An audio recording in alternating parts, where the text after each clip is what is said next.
12ஆம் வகுப்பு கணிதம் அலகு 6 வெக்டர் இயற்கணிதத்தின் பயன்பாடுகள் பயிற்சி 6.4 ஏழாம் கணக்கு பார்க்கலாம்.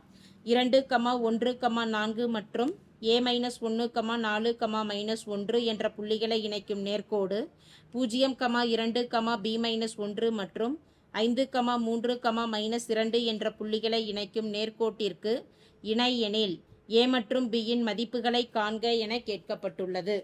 இப்போ இந்த வினாவில் 2 புள்ளிகள் தெரிந்தது அப்படின்னா நேர்கோட்டின் சமன்பாடு அமைப்பதற்கு உண்டான நிபந்தனையானது x - x1 / x2 - x1 y - y1 / y2 - y1 சமம் z - z1 / z2 - z1. பகுதியில் இருக்கக்கூடிய மதிப்பானது திசை விகிதங்களை குறிப்பிடும். அந்த திசை விகிதங்களை வச்சு தான் இந்த நேர்கோடுகள் இணை என கொடுக்கப்பட்டுள்ளது. அந்த நிபந்தனையை வச்சு a மற்றும் b இன் மதிப்புகளை கணக்கிடலாம். கொடுக்கப்பட்டிருக்கக்கூடிய 2 புள்ளிகளிலிருந்தும் திசை விகிதங்கள் கணக்கிடலாம். புள்ளியானது முதல் புள்ளி 2, 1, 4 மற்றும் a-1 4 -1 என்ற புள்ளிகளை இணைக்கும் கோட்டின்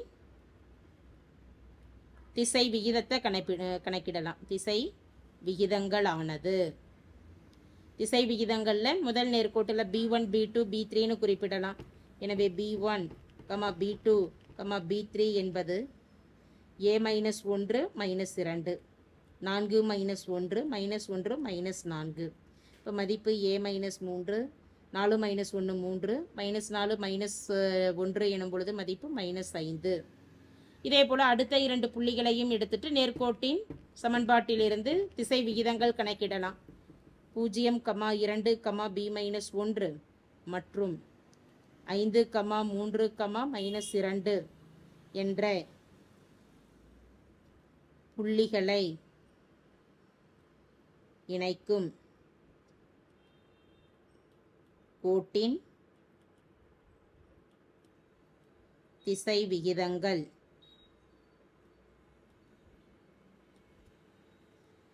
இரண்டாவது நேர்கோட்டில் திசை விகிதத்தை d1, d2, d3ன்னு எடுக்கலாம். d1, d2, d3 என்பது 5 - 0 3 -2 -2 -b-1.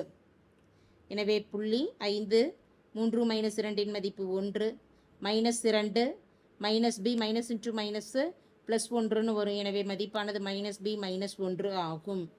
இரு கோடுகள் இணை என கொடுக்கப்பட்டுள்ளது. இரு கோடுகள் இணையாக இருப்பதற்கான நிபந்தனையை எழுதிடலாம். இரு கோடுகள் இணை என்பதால் அதற்கான நிபந்தனை b1/d1 சமம் b2/d2 b3/d3 ஆகும். b1, b2, b3 இன் மதிப்புகளையும் d1, d2, d3 இன் மதிப்புகளையும் பிரதியிடுவோம். b1 இன் மதிப்பு a-3/d1 5, b2வின் மதிப்பு 3/1, b3இன் மதிப்பு -5 டினாமினேட்டர் மதிப்பு -b-1.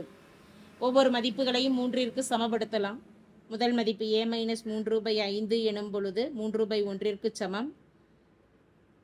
இதிலிருந்து a-3 3 × 5 மதிப்பு 15. எனவே a = 15 -3 வலதுபுறம் போகிறப்ப +3 ஆகும். எனவே a இன் மதிப்பு 18 ஆகும். இதே போல் -5 -b-1 என்பதை 3/1 சமப்படுத்துவோம். -b பெருக்கல் 3 பெருக்கல் -b-1 ஒன்றை மைனஸ் 5ஆல் பெருக்கும் பொழுது மதிப்பு -5.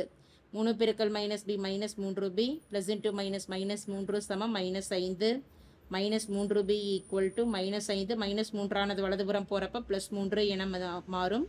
-3b = மதிப்பு -2. இருபுறமும் மைனஸ் கேன்சல் ஆகும் பொழுது 3b = 2. b இன் மதிப்பானது 2/3 ஆகும். b இன் மதிப்பானது 2/3.